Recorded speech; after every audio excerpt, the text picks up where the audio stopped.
You're now listening to 30 Minutes Inside Sports with Jonesy and Majeko. Pressure again, trying to get away, stumble, throws it home. Are you kidding me? What's happening? The Edmonton Oilers Stanley Cup champions 1990. McDavid, beautiful move, in on it. Stacchio, good ball, touchdown! Sensational! Welcome to 30 Minutes Inside Sports with Jonesy and Majeko. This week, we're without Majeko, but we're going to make it work. Due to the absence of Majeko, it's going to be a shorter episode. Devin Pelche was supposed to come on as a special guest, can't make it. But, we've had some technical difficulties today, but hopefully it works out. Enjoy. First segment, we're doing hot takes. I'm going to try and keep it to the NHL this week.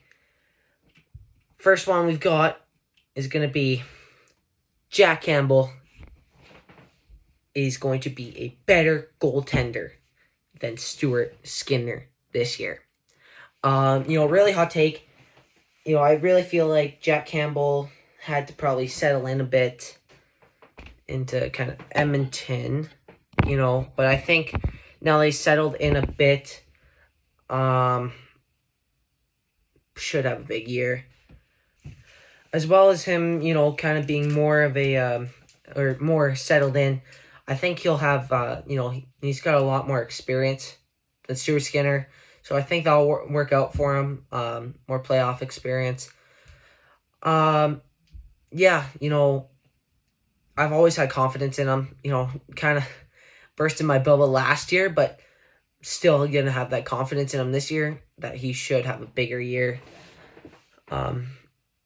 And hopefully bring us a cup. We're taking on to my second hot take. Connor Bedard does not take the Calder this year. Then it goes to Adam Fantilli. That's a scolding hot take right there. I hope, I'm not hoping for Bedard's downfall or anything, but Fantilli, I they're both Canadians. I both support for both of them, but I just have this feeling in my heart that, or in my chest, Fantilli will have a big year and step up for the Blue Jackets, and hopefully when I'm a Calder, maybe a playoff push. Doubt it, but maybe a playoff push. Actually, a CFL hot take, and we might address this later. There's going to be an upset in this week's games. Red Blacks are going to defeat the Saskatchewan Roughriders. We'll get at more of the CFL talk later. But, I'm confident in Saskatchewan. Good team, but there was almost an upset of the Red Blacks and the Lions last week. There was an upset of the Tiger Cats and the Blue Bombers. So you never know. It's the CFL. Anything can happen. So I've got the Red Blacks beating the Rough Riders in a nail-biter down to the fourth quarter.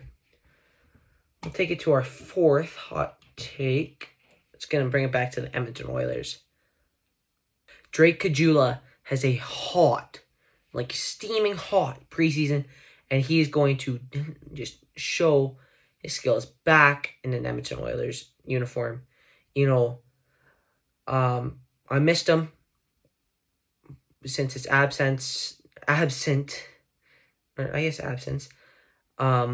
when he was traded out of Edmonton to the Blackhawks alongside Jason Garrison for Brandon Manning, the man who injured our beloved Connor McDavid, and for Robin Norrell. I don't even know who that is. Brandon Manning didn't work out, so hopefully with the re-addition of Drake Caggiula, I really hope for him to have a good preseason and, maybe have a shot at cracking the Oilers lineup. I could see him just being a kind of a 13th forward, kind of floating up and down through the NHL, AHL lineups. Obviously, Edmonton's pretty tight in the salary cap. So, kind of a tight situation for him.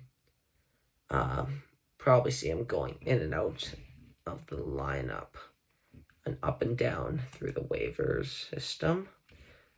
Number 5 hot take to the NBA. Victor Wembanyama, this past year's first overall pick, is going to get injured. Pretty tall, skinny kind of guy. Not too much muscle on him.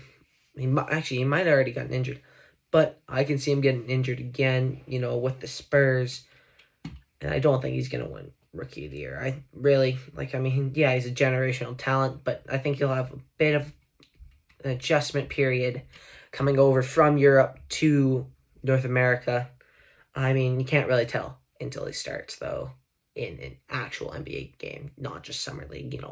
Really, the Summer League doesn't even compete with the NBA. It's high-level basketball.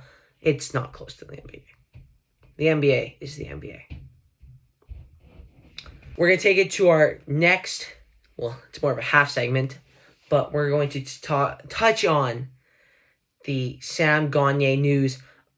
Sam Gagner will not be playing or taking any NHL preseason games this year for the Oilers. Recently coming off two hip surgery, both hips surgery, whatever, will only be evaluated in practices. No games. He's on PTO, so we could lose him at really any moment. But there's a shot he goes and plays for Bakersfield. If he's playing hockey, and I would really like to see him, if it's not in an Oilers uniform, in any NHL team's uniform again, for him to keep playing. I'd really like to see it. I really like his play style. I really like him as a player, as a person, as an off-ice player. I really would just like to see him in a Oilers uniform. Even a Condors uniform is good enough for me. Close enough to the Oilers. He's back for his third stint with Edmonton, so we'll see how it turns out. All right, let's take it to our look at. We kind of touched it on earlier, but this week's CFL schedule. Hey, it's Jonesy here. Thanks for listening to 30 Minutes Inside Sports. Check out our Spotify if you're listening on YouTube, and if you're listening on Spotify, check out our YouTube for some YouTube exclusives, including some live streams, and also follow our Instagram for some Instagram exclusive live streams and updates on new episodes coming out. Thank you. Welcome back to 30 Minutes Inside Sports with Jonesy and Majeko. Just Jonesy this week, or today. We're now taking a look at week 16 of the CFL season. Touching on what we already said, I've got Ottawa upsetting Saskatchewan at 5 p.m. on Friday night. Then after that, second of the night, we've got the BC Lions taking on your Edmonton Elks in Edmonton, 7:30 Friday night. Swifties, come out, watch this game. It's going to be a big game. Season's kind of on the line. Not really, kind of.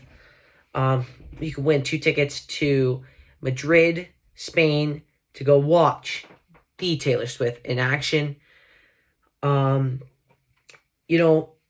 BC's been, pretty up and not so much down, almost getting upsetted by Ottawa last week.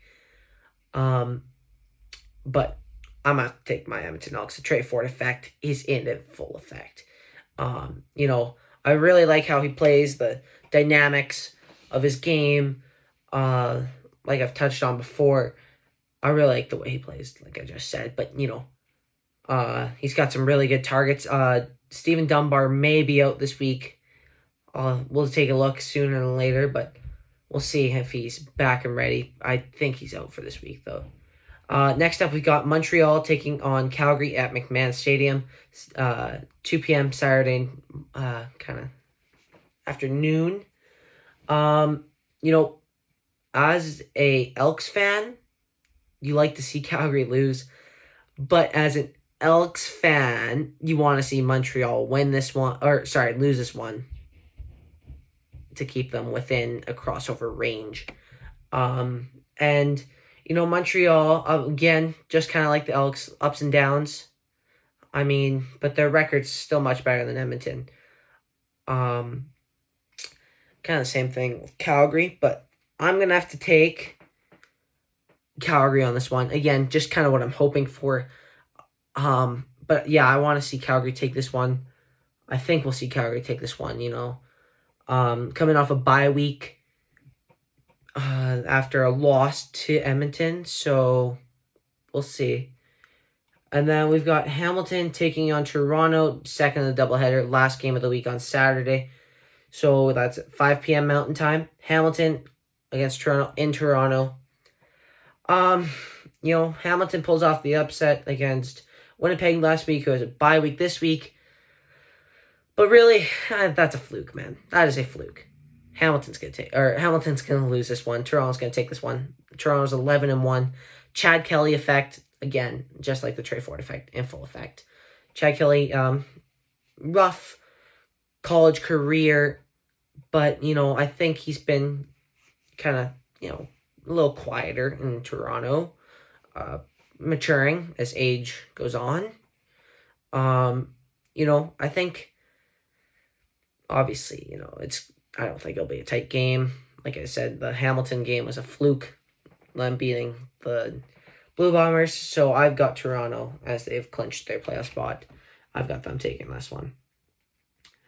That's it for our CFL takes for this week. Big announcement coming in.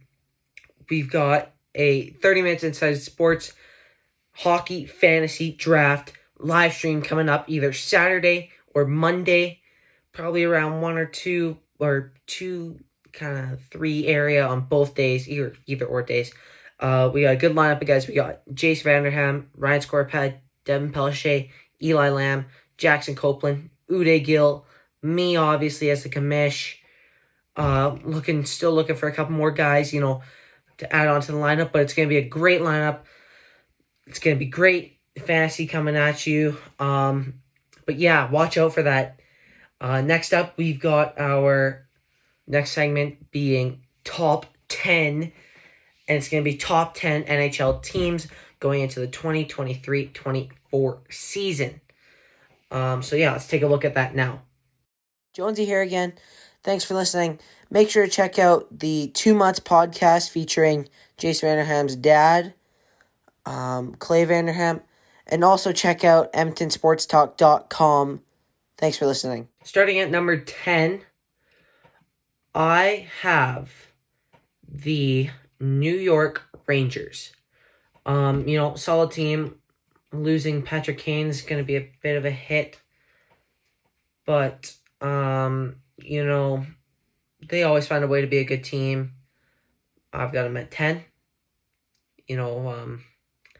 Usually little, kind of low/high, higher than usually they are. They're usually 8 or 7, 6 kind of area ranked. But, again, losing Kane, I think it's going to be a bit of a hit. But, they always find a way to be a good team, and I think they'll find a way this year. Coming in at 9, we've got the Seattle Kraken coming into their 3rd season in the NHL, solid second season. I think they could push to be second round, third round, maybe not third round, but definitely second round team, maybe going to 7 again. Not much talk about them, solid team. Lots of, not super high expectations for them, but, I think they can recreate the success they had last year and maybe add on to it. Number 8, I have the runner-ups to the Stanley Cup, the Florida Panthers. You know, lots of people say it was kind of a big fluke making it that far for Florida, but honestly, I think they deserve it. Kachuk's really good player. You know, I don't hate him as much now that he's with Florida. You know, but you can really, it's gonna be hit or miss this year. You know, they're either gonna be a really good team or sucky again. Bringing it on to number 7, I have the Tampa Bay Lightning. All right, you know, they're not much to talk about with them. Point, great player. Kucherov, great player. Vasian net, you know, again, gonna be a hit or miss. You know, I bigger hit than a miss, but you know, you just never know. The NHL's constantly changing. You never know, like, if they struggle with injuries this year. I mean, I could see them making the conference finals again. Maybe a bit of a stretch, but I can definitely see them being making the second round, kind of that kind of area, or at least losing in 7 to whoever they get matched up with. Coming in at number 7, I have the Carolina Hurricanes. Again, not much to talk about, but bringing in Michael Bunting should be a good fit. You know, again, not much to talk about. They brought in Orlov in the offseason. I don't know. They should have a solid season. Again, yeah, not much to talk about. So let's move on to number 6. I'm gonna rattle off 6-3 pretty quickly. I got Boston, obviously losing Bergeron, not great, and losing Bertuzzi, also not great. But they bring back Lucic, and they bring in their new captain of Brad Marchand. Keep their captain. It wasn't like he was gonna leave, but giving Brad Marchand the captaincy. You know, yeah, not much to say about the Bees. Bruins should have an exciting year. Not super exciting, but a year. Taking number 5, I have the Toronto Maple Leafs. Again, solid team. I'm a bit of a Leafs hater. Bringing in Bertuzzi and Max Domi and Ryan Reeves gives them some size, bit of grit, especially from Domi and Reeves. Really adding on to the core they had there, which could push them instead of just the second round, which they kind of struggled even being close to, pushing them into maybe a conference championship appearance. You know, I could definitely see them making it to round 3 this year.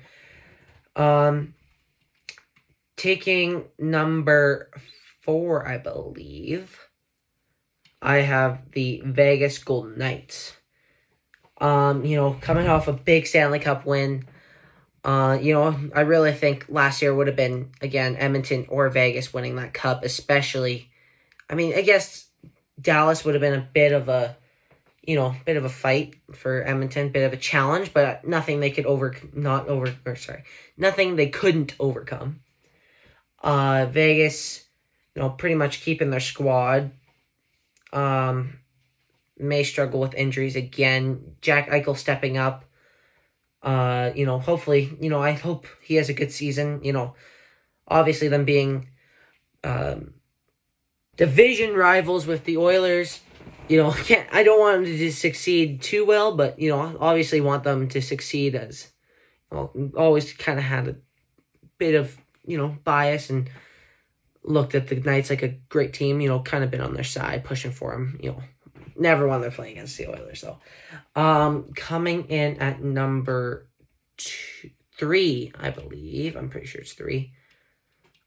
I have the New Jersey Devils. You know, the Hughes brothers, I think, should have a good year. Bringing Meyer at the trade deadline, big deal. You know, bringing in Tyler Toffoli, really bringing the lineup together. Just an exciting team to watch. Quick team, skilled team. I really think they could make a deep playoff push. Maybe even making it to the finals if they lack a bit of experience, but I could really see them making it pretty close to the finals. Coming in at number 2, I have my team, the Edmonton Oilers. Bringing in Brown, good addition. I think Jack Campbell should have a big year, as stated in my hot takes. It took him a bit to adjust, but I think he could have a big year. Ekholm, a full year with them, really going to strengthen the D.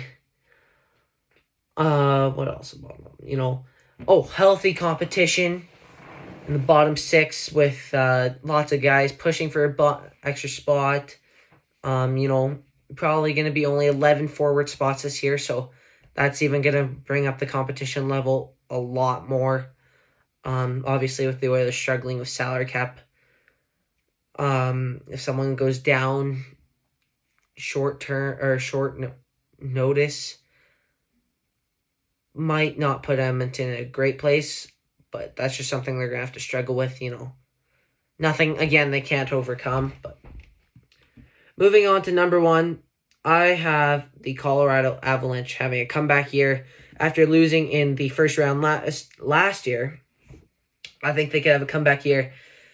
Really, I've got whoever wins the Western Conference winning the Cup, whether it's Colorado, Edmonton, Vegas, even the Stars. They're not even on my list, but, they'll be up and down. Even if I could see them making a Stanley Cup push if they can just, kind of bring it together and, just get in the right position. Not much to say about them either. But yeah, that is top 10, and that is the episode. So thank you for listening to episode 1 of 30 Minutes Inside Sports with Jonesy and Majeko. This week, we're again without Majeko. He's sick. So, thank you for listening.